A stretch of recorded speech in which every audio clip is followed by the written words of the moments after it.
Y sé que esta mañana el Padre nos va a hablar, nos va a ministrar a través de una palabra que sé que nos va a empoderar. Adelante, mi profeta, lo que el Espíritu te diga.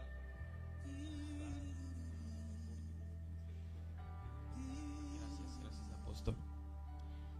Bendiciones a todos. Es una alegría, es una bendición poder estar acá con ustedes en una casa apostólica y profética. Sé que estamos en un ámbito profético donde la palabra fluye de una manera sobrenatural, pero depende de nosotros si nosotros creemos en esa palabra, porque Dios puede dar una palabra, pero dependerá de nosotros. El sembrador, lo que dice en Mateo 13:18, el sembrador salió, lanzó la semilla, pero la semilla en una parte cayó contra el camino, otros junto a unos espinos, otros cayeron en pedregales y otro cayó en buena tierra. Y dice que el que cayó en buena tierra, ese es el que dio fruto al 30, al 60. La pregunta de esta mañana es: ¿cómo está nuestro corazón para poder recibir la palabra y que sea efectiva para nuestra vida? La palabra se activa cuando nosotros accionamos en fe, pero todo depende de nosotros. La palabra del Señor lo dice desde que al principio de la fundación del mundo, el Padre nos dio una palabra, y está en Génesis 1:28, lo que describe que nos bendijo para sojuzgar y señorear la tierra. Y entonces eso implica que nosotros, al venir a Jesucristo, tomamos esos derechos legales para poder gobernar en el nombre poderoso de Jesús. Cada vez que nosotros conquistamos un territorio, le cuento algo, que hay gigantes. La pregunta es: ¿por qué a veces los gigantes no se van de los territorios para conquistar lo que nos pertenece? Porque existe un factor llamado temor. Y cuando ese temor está, no hay avance para nuestros sueños, metas, propósitos, anhelos en los emprendimientos. Realmente Dios espera en esta temporada que todos los hijos poseen lo que les pertenece. Pero dentro de nuestra vida debemos de sacar los temores. Y uno de los factores que se opone a nuestros sueños ha venido desde el tiempo antiguo, que se llama trauma. Cuando una persona está traumada de años atrás, esa trauma no lo deja avanzar, tomar lo que le pertenece. Y cuando emprende algo, lo primero que viene a la mente es: y peor si voy a fracasar, y peor si no me va a ir bien en la vida, y peor si me va a pasar esto. ¿Pero por qué? Porque esa alma está traumada.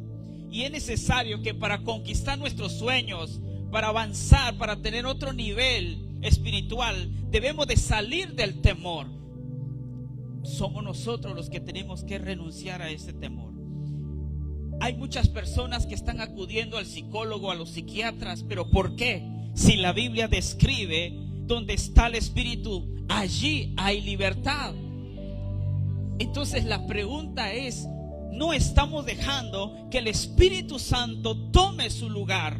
Porque la Escritura describe, en 2 de Corintios 6:16, describe que nosotros somos el templo y la morada del Espíritu Santo de Dios viviente. Pero hemos dejado que ingresen a nuestro templo espíritus. Por eso Jesús llegó un día a la sinagoga y le dice: ustedes han convertido mi casa de oración en cueva de ladrones. Pero si lo aplicamos espiritualmente, ¿cómo está este templo? Hay envidia, hay rencor, hay falta de perdón, hay temores. ¿Cómo está este templo? Y después decimos: ¿por qué yo no siento la presencia de Dios?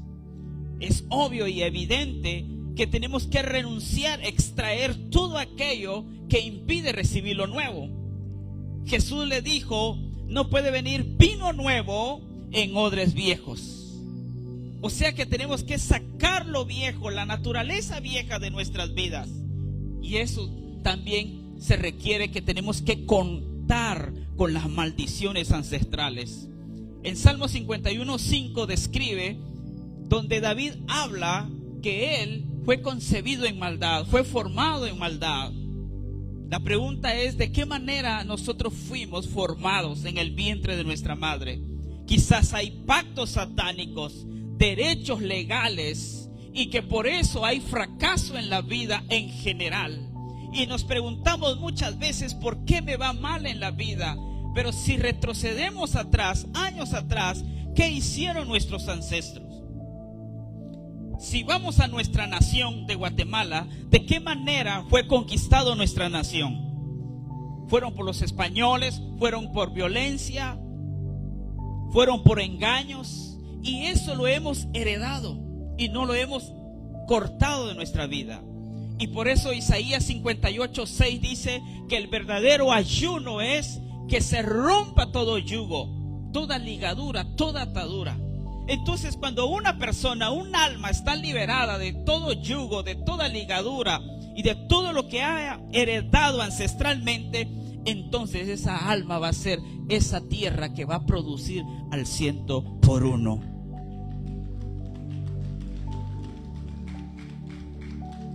Los tiempos, usted lo marca y yo marcamos nuestro tiempo. Bueno, uno dice, bueno, que sea el tiempo de Dios. Sí, pero Dios espera que accionemos. Eso está esperando el Señor. Dios dice, ve y haz. ¿Cuándo se va a cumplir esa palabra? En Ezequiel 37 describe, Dios le pregunta primero al profeta Ezequiel y le dice, ¿qué ves? ¿De qué manera estamos viendo la circunstancia? Después de mi breve saludo entramos a lo siguiente. Ezequiel 37, esto solo es un saludo. Ezequiel 37, vamos a leer, y dice así: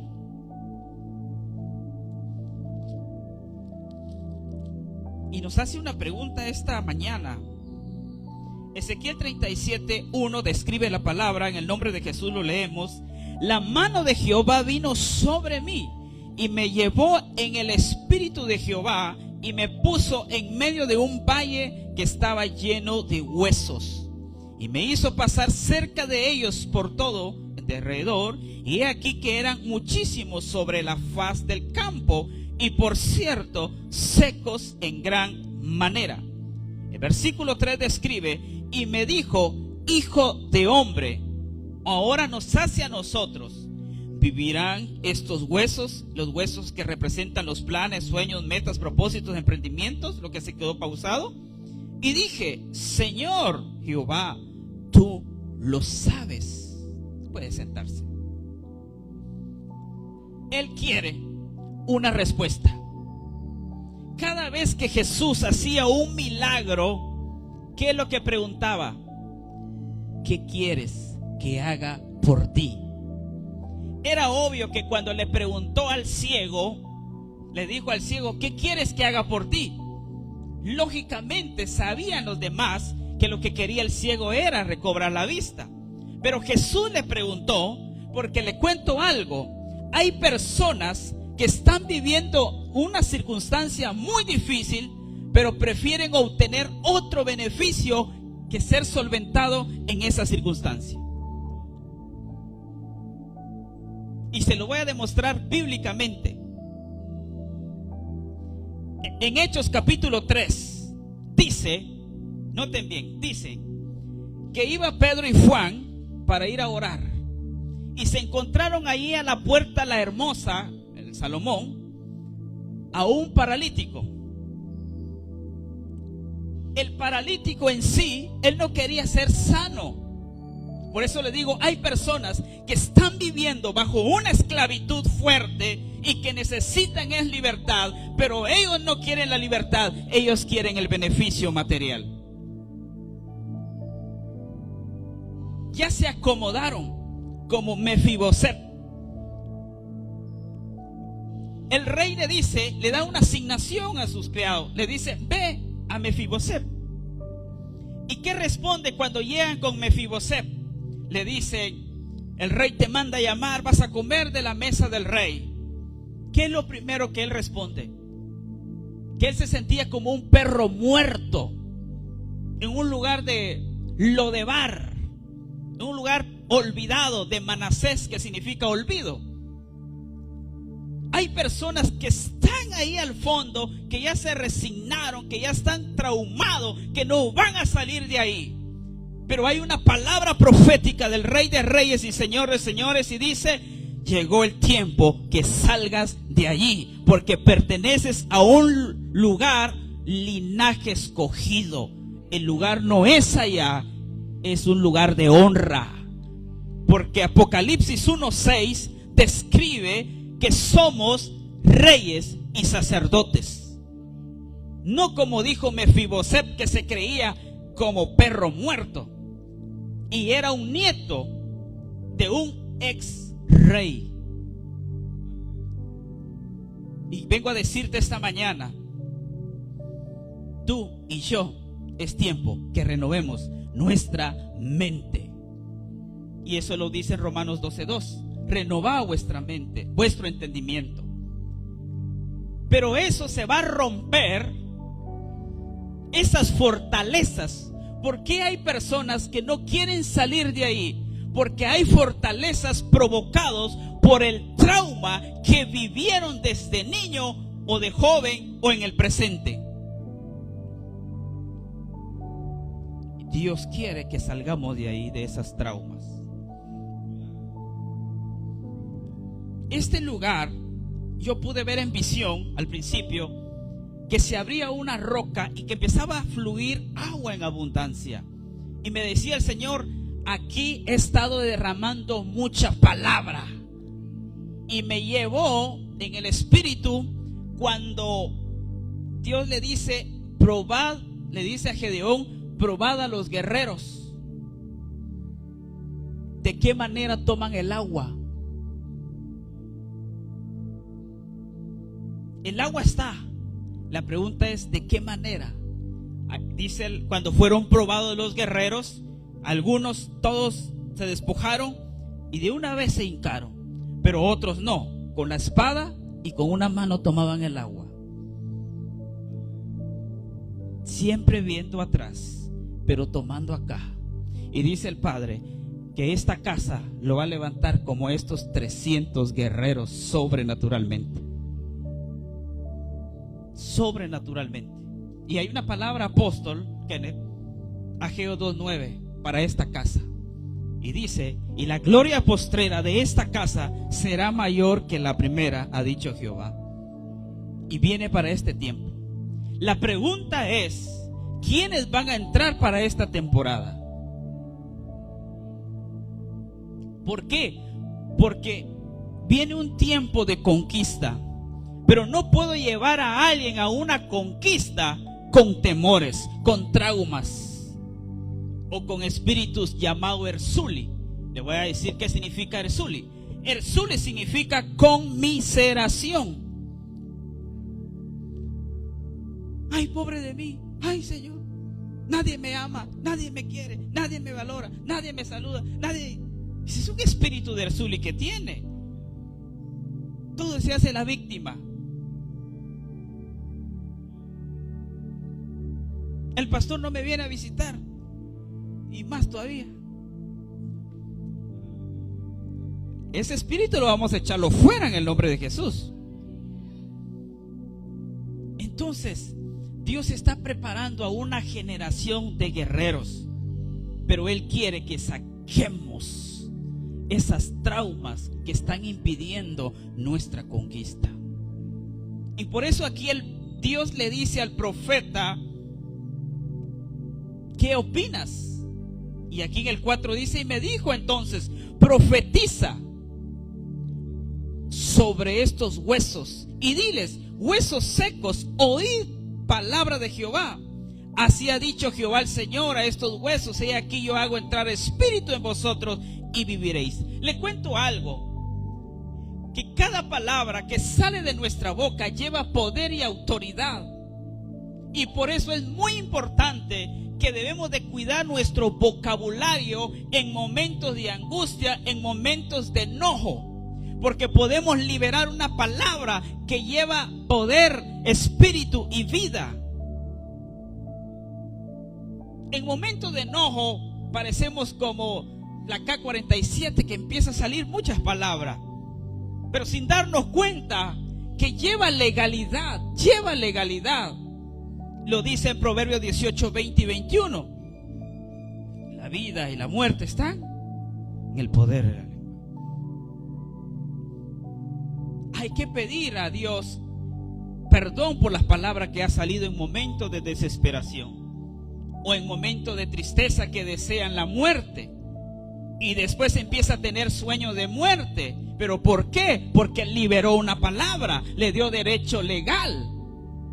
Cada cosa que empieza a suceder a nuestra vida es por un derecho que nosotros mismos le estamos cediendo al enemigo. Pero cuando nosotros hablamos palabra profética, palabra de victoria, palabra de conquista, palabra de cambio, se hace porque usted está dando una declaración. Porque somos reyes y sacerdotes. ¿Qué es lo que hace un rey? Decreta, establece, declara la palabra. Usted es una princesa, usted es un príncipe.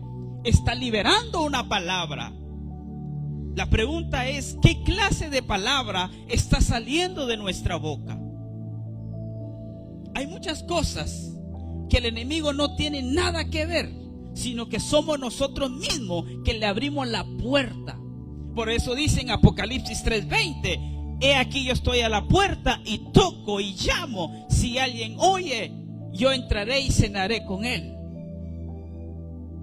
Eso quiere decir que somos nosotros los que abrimos la puerta a la bendición o a la maldición. De nosotros depende. De nosotros va a depender. Hay palabras que Dios está liberando y que quiere sobrenaturalmente manifestarse en este tiempo. El 2026, la palabra escrita está donde va a derramar el Señor agua sobre la sequedad. Esa es la profecía que hay para este año 2026. La pregunta es, ¿estoy preparado para ver la manifestación? Porque el Señor decía para este año que Él va a derramar agua sobre la tierra. ¿Para qué? Para hacer germinar la semilla que ya está sembrado. Y esa semilla es la palabra que está en nuestra vida, y que este año 2026 va a hacer germinar el Padre la palabra que ya fue depositado en nuestra tierra.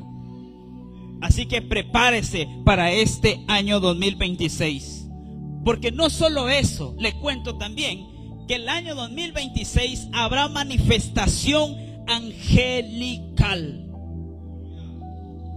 que sobrenaturalmente sucederá. Vendrá la sobrenaturalidad. Pero ahora bien, hay algo que nosotros tenemos que hacer en esta mañana: renunciar a toda palabra negativa que nosotros mismos le cedimos al enemigo. Por eso es muy importante en lo que describe la palabra.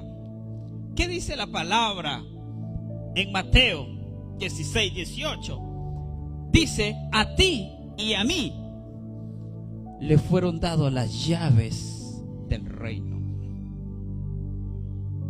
Por eso es muy importante que lo que desatas con la palabra, con la boca, se desata en los cielos. Y lo que atas aquí será atado también. Hay muchos que le temen a la muerte. Solo al escuchar un ave nocturna empiezan a deducir: yo me voy a morir. ¿Pero por qué? Porque esa persona, le cuento algo, esa persona tiene temor y tiene un trauma, tiene un patrón que fue formado por sus familiares. Y si no rompe con ello, no podrá entrar a la dimensión y no podrá entrar a lo que quiere decir que las puertas del infierno no prevalecerán contra la iglesia.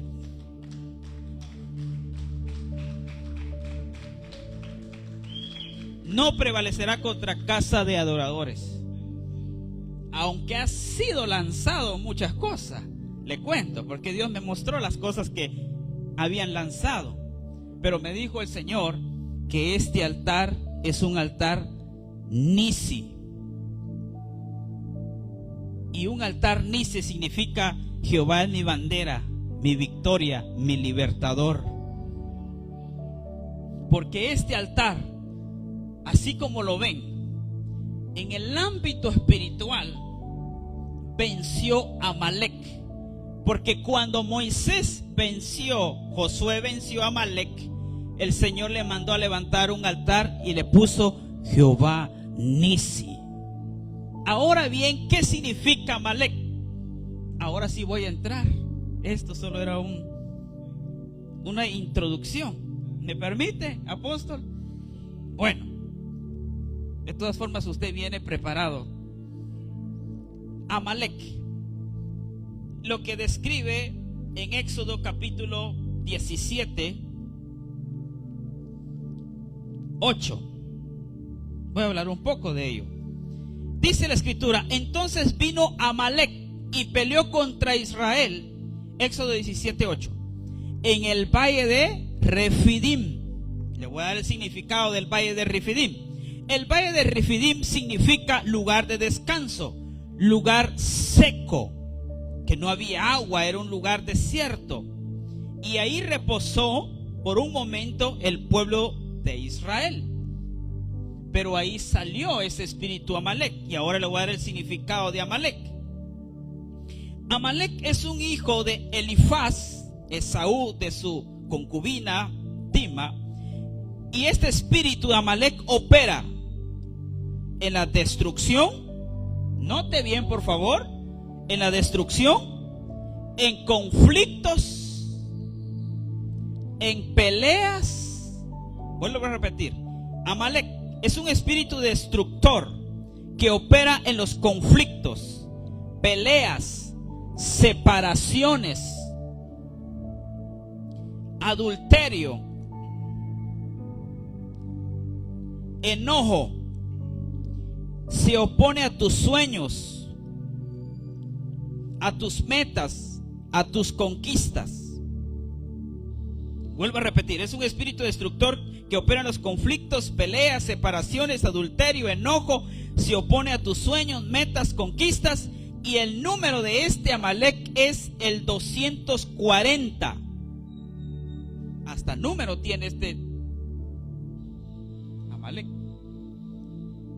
Y Amalek en el número 240 significa Safek, que significa la palabra Safek, duda, perturba,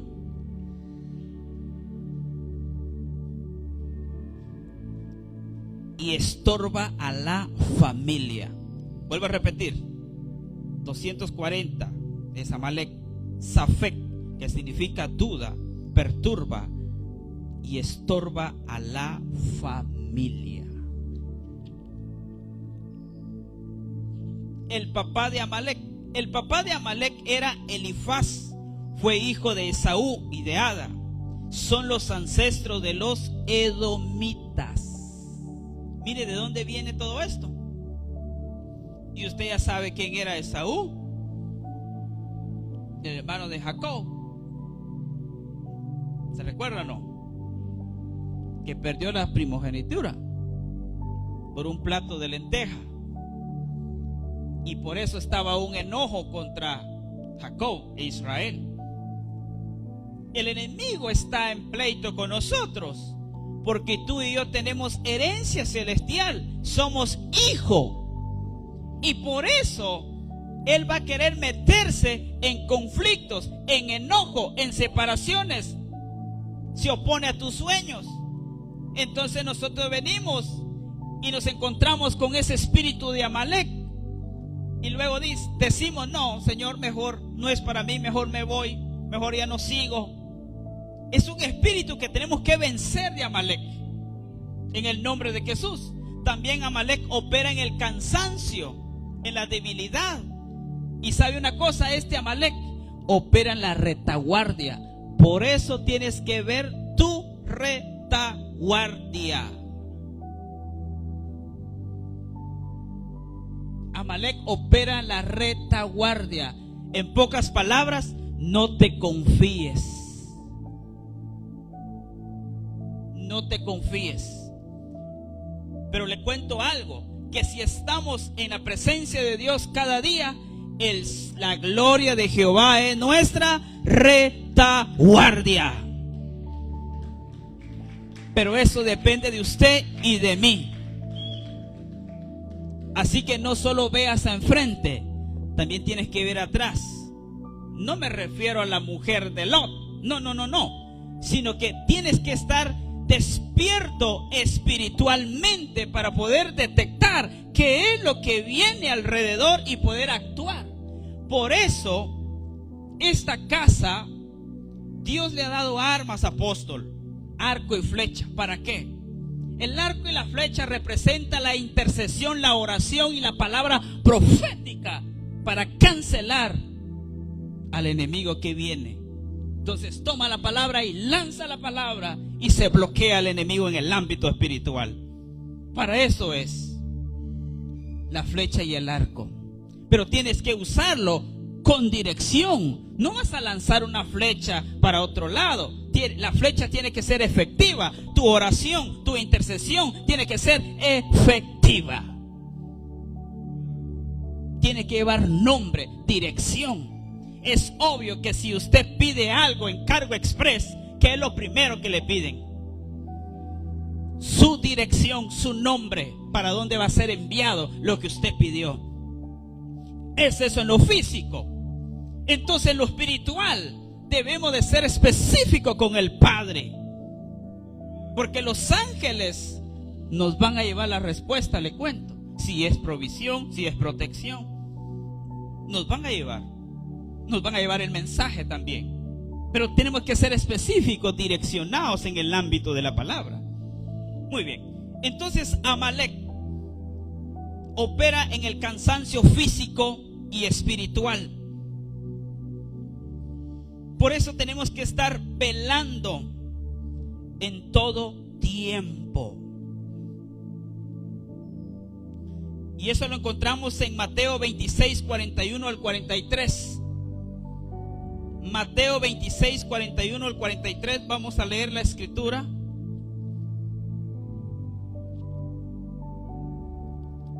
Mateo 26, 41. Y dice la escritura de esta manera: velad y orad para que no entréis en tentación.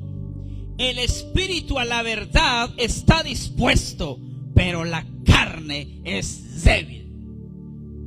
El Padre muchas veces quiere revelar los secretos, lo que habla Jeremías 33:3, que solo nosotros hacemos una parte. ¿Sabe qué es lo que hacemos? Clama a mí, clamamos al Padre, pero la otra parte no lo esperamos, donde dice: clama a mí y yo te responderé y te enseñaré. No, nosotros solo clamamos y punto, y nos vamos. O nos levantamos de nuestra oración. No esperamos la estrategia del Padre, no esperamos la dirección del Padre, no esperamos la voz del Padre. Solo hacemos una parte. Y por eso aquí Jesús dice: velad y orad. ¿Por qué le dice a sus discípulos? Apóstoles, no eran cualquier miembro, apóstoles de un rango mayor. Mire qué les dice: otra vez fue y oró por segunda vez diciendo: Padre mío, si no puede pasar de mí esta copa sin que yo la beba, hágase tu voluntad. 43.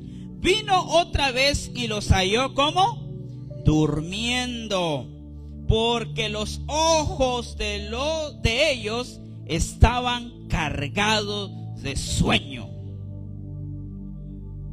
Tengamos cuidado que venga el sueño espiritual. Cuando hay un sueño espiritual de parte del cansancio físico que el enemigo mete, que usted ya sabe cuál es el espíritu, Amalek. Lo cansa, lo debilita y opera en el descanso. Amalek. Entonces, ¿por qué opera ahí? Porque si lo encuentra débil, es obvio que usted no va a percibir el peligro. Y por eso Jesús le decía a sus discípulos: velad y orad. ¿Por qué le decía? Y usted va a leer ahorita conmigo. Porque el enemigo ya se estaba acercándose. Pero como ellos más estaban poniéndole atención al cansancio físico, no vieron lo que se estaba acercándose. Jesús le da una regañada a sus apóstoles y le dice: otra vez fue a orar. Bueno, dice: vino otra vez y los halló durmiendo, porque los ojos de ellos estaban cargados de sueño. 44. Y dejándolos se fue de nuevo y oró por tercera vez. O sea, prácticamente como 3 horas estuvo orando Jesús, prácticamente, diciendo las mismas palabras. Entonces vino a sus discípulos y les dijo, ¿qué les dijo? ¿Los felicitó? No. Dormid ya y descansad. He aquí ha llegado la hora y el Hijo del Hombre es entregado en manos de pecadores. Levantaos, vamos, ved, se acerca el que me entrega. Ya el enemigo ya iba. Por eso tenemos que tener cuidado, no confiarnos. Si nos sentimos débiles, acudamos a la cobertura, acudamos al Padre, pero no dejemos que nos debilitemos por este espíritu, porque si no, no vamos a ver cuando ya está cerca. Y ni tiempo le va a dar para ir a tomar su arco o su arma que el Padre le ha dado. Usted sabe que ¿qué hace el soldado? El soldado está listo, preparado para cualquier guerra. ¿Qué hace el cristiano? Nah, aquí, por allá. No es un guerrero entonces. Porque un guerrero siempre va a estar listo, preparado para cualquier ataque. Entonces, ¿qué hacemos? ¿Cómo vamos a vencer a Amalek? Estrategia para vencer a Amalek: no confiarte en el descanso. Ya lo vimos. Número 2, debes de ponerte la armadura siempre. Efesios 6, 10 al 18. Efesios 6, 10 al 18, que usted ya lo ha leído, que no lo vamos a leer porque si no nos va a llevar más tiempo, pero le dejo que usted lo lea en casa. Efesios 6, 10 al 18. Debes de ponerte la armadura siempre. ¿Por qué tenemos que poner la armadura? Porque le cuento algo: al levantarnos, lo primero que debemos de hacer es darle gracias al Padre, pero lo primero es ponernos la armadura. ¿Por qué la armadura? El yelmo. ¿Por qué el yelmo? El casco. Porque si quieren venir pensamientos, pero si yo tengo puesto el yelmo, esas flechas, esos dardos que el diablo lanza van a rebotar. Pero si yo no me pongo el yelmo, el casco, esos dardos van a tener derecho legal. Por eso dice la palabra, el rey Salomón dice que tengamos cuidados con las pequeñas zorras que pueden destruir un gran viñedo. ¿Qué significa eso? Que puede venir un pensamiento y que puede destruir un gran plan, un gran propósito dentro de una persona. Por eso el Salomón dice: tengan cuidado con las pequeñas zorras. Se estaba refiriéndose a los pensamientos. Un hombre que puede tener un gran proyecto, pero si viene una palabra de desánimo, un pensamiento de desánimo, ese gran proyecto ya no se lleva a cabo por una pequeña zorra llamado pensamiento.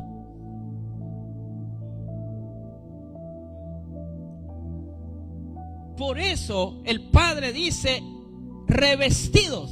Aquí hay una batalla en la mente siempre, y ese espíritu que opera en la mente se llama psiquis, por si no lo sabía. Psiquis se llama el espíritu que opera en la mente, y este psiquis se encarga de meterle a las personas de meterle culpabilidad, en meterle en decirle que no vale nada.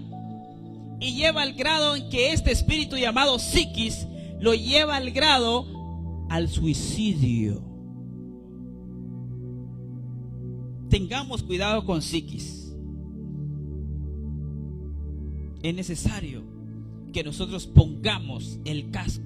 Luego viene la armadura, la coraza, para proteger nuestro corazón. Porque la Biblia dice en Jeremías 17, 8, 9, engañoso y perverso es el corazón. Y por eso dice en Proverbios 3, 1 en adelante, hijo mío, dame tu corazón. Pero si yo me pongo la coraza, voy a proteger de cualquier palabra que quiere venir a herir mi corazón. Eso lo dice en Mateo 13, 19 y 20. Por eso cuando se lanza una palabra, pero si una persona dentro de su corazón está afligida, amargada, es obvio que esa palabra no va a germinar en ese corazón y no va a haber un cumplimiento.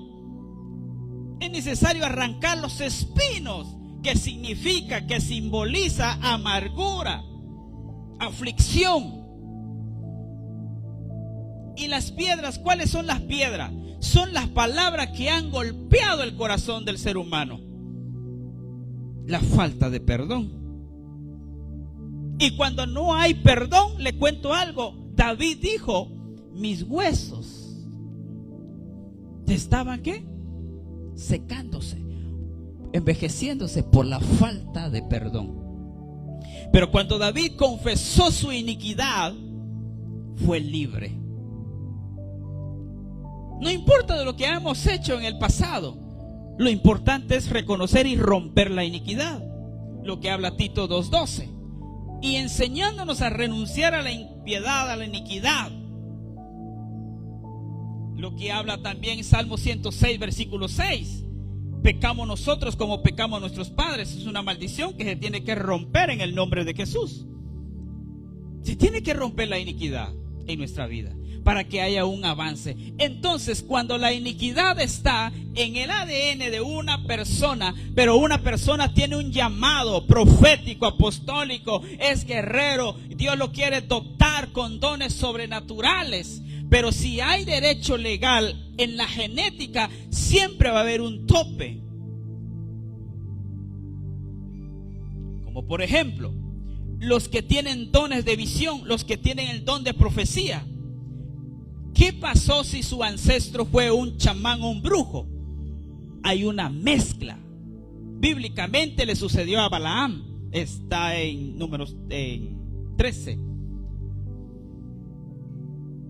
Balaam era un profeta, pero como había iniquidad y había mezcla de adivinación, lo llevó a la codicia y se perdió. Nosotros tenemos que ser liberados de mezclas.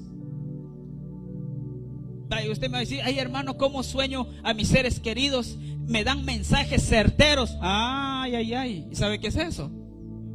Ahorita le voy a decir qué es. Hay una mezcla de llamado espiritismo. Medium se llama.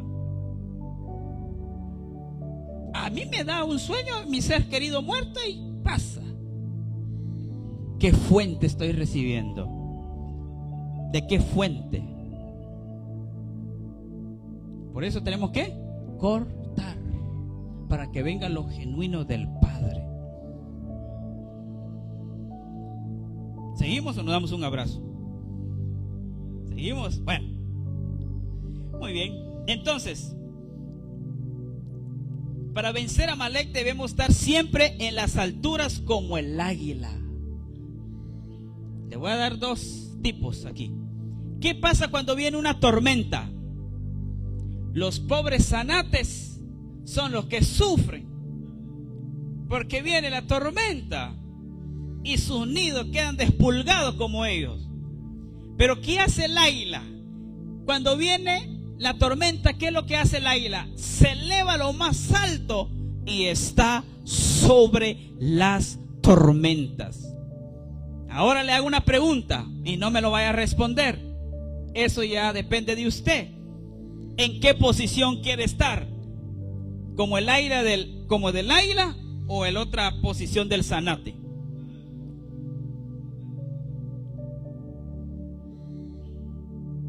Porque si vamos a quedarnos aquí abajo, todo despulgado va a quedar. Pero si usted se eleva en la fe, en las alturas, le va a dar risa, porque usted va a ser así. Mire, allá están los problemas, allá abajo. Allá abajo están los problemas. Es lo que hace el águila. Descansa sobre las tormentas. No, ahora no. ¿Qué dice el cristiano? Hermano, ya no aguanto, ya me voy a morir, mejor me voy para Estados Unidos. Mire que aquí, para allá, y bla, bla. Entonces, ¿qué hacemos? Mejor me voy a separar. No, hay soluciones. Mejor voy a ir a prestar al banco. Y viene el profeta, le dice: ¿qué tienes en casa? Traigo 2 hijos que vienen a pedir para solventar la deuda. Hoy en día, si le hubiera preguntado a uno de nosotros de guatemalteco, rapidito hubiera ido a un banco X. Pero en ese tiempo sí se creía la palabra. Y esta viuda le dijo al profeta: profeta, viene el acreedor para llevarse 2 hijos por esclavo, por la deuda. ¿Qué hago? El profeta le pregunta, porque muchas veces nosotros vamos y esperamos una palabra, una solución, como esperaba este paralítico.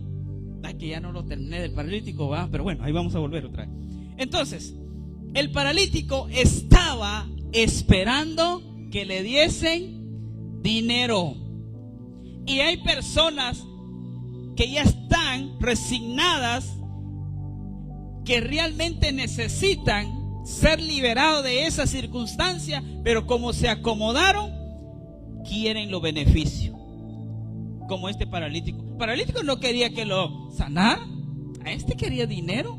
Pero ¿qué le dijo Pedro y Juan? Tú ya no deberías estar allí. Míranos. Y dice que los miró fijamente, esperando. La pregunta es: ¿qué vamos a hacer nosotros? ¿Cuál realmente necesitamos?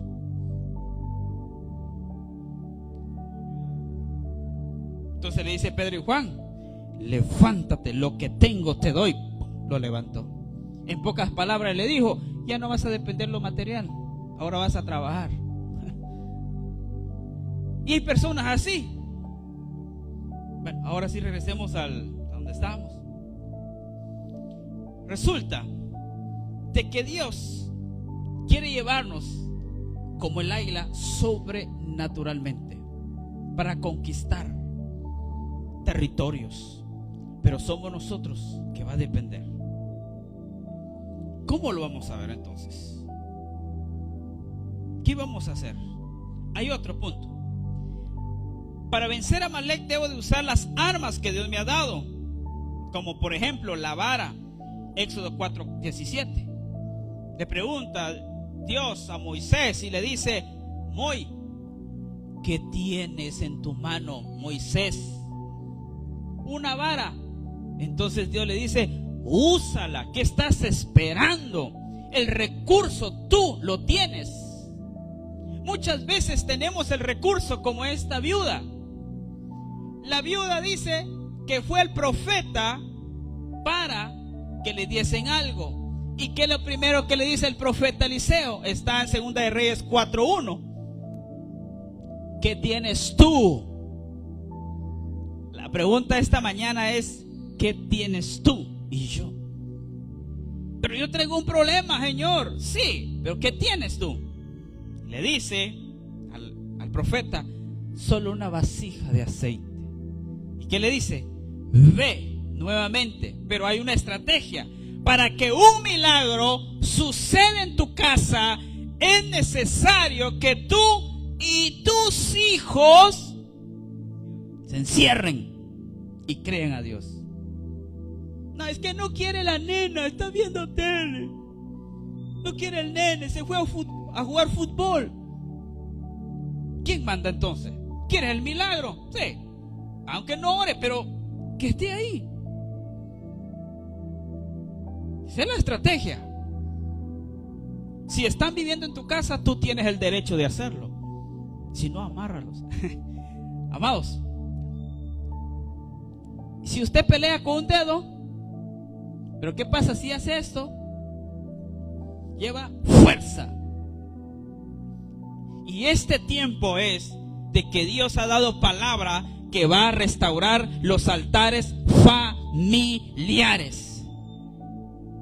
¿Cómo queremos que Dios restaure si el padre o la madre no llama la atención a sus hijos, no los reúne a orar? ¿Cómo va a restaurar el padre? Eso le dice el profeta: ve y enciérrate tú y tus hijos.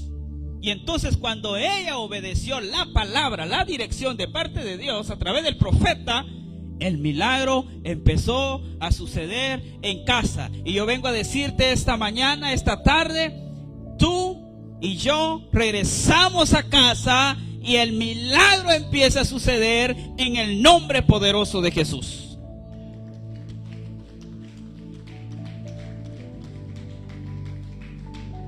Somos nosotros los que marcamos tiempo. Si esta viuda no hubiera hecho, el milagro no se activa. Porque ella dice que solo llegó y hizo lo que el profeta le dijo. La pregunta es de esta hora: ¿vamos a hacer como esta viuda? Si nosotros lo hacemos en fe, accionamos en fe, el milagro empieza a suceder. Hay otro, y ya voy terminando.